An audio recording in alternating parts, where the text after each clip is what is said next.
యేసుక్రీస్తు నామంలో బెతస్తా విడుదల పరిచర్య తరపున మీకు ప్రేమపూర్వకమైన వందనాలు. ఇది వాక్య ధ్యానము.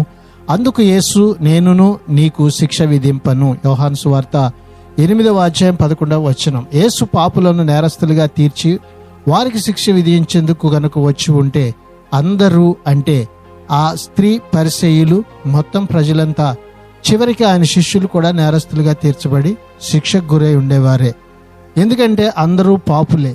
కానీ యేసు దారి తప్పిన వారిని వెతికి పాప విముక్తులను చేసి రక్షించేందుకు వచ్చాడే గాని నేరం మోపి శిక్షించాలని కాదు. అంటే పాపము చేసినా పర్వాలేదని యేసు అంటున్నట్ట? ఎంత మాత్రం కానే కాదు. పాపము బహుభయంకరమైనదని ఆయనకి తెలుసు. పాపాన్ని తీసివేసి బలి అర్పణగా బాధలు అనుభవించి చనిపోవడానికి ఆయన వచ్చాడు. ఈ స్త్రీతో ఆయన ఏమంటున్నాడో చూడండి. ఇక నుంచి పాపము చేయకుండా ఉండు అని అంటున్నాడు. యేసు ప్రభు మన పాపాలను క్షమించాడంటే మనం అలాగే పాపాలు చేస్తూ ఉండవచ్చని కాదు, పాపం చేయడం మానుకోవాలని యేసు కోరుతూ ఉన్నాడు. ప్రార్థన.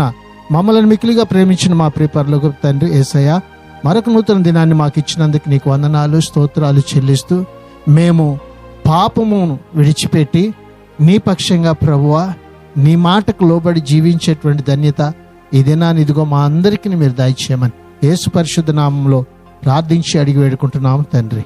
ఆమెన్.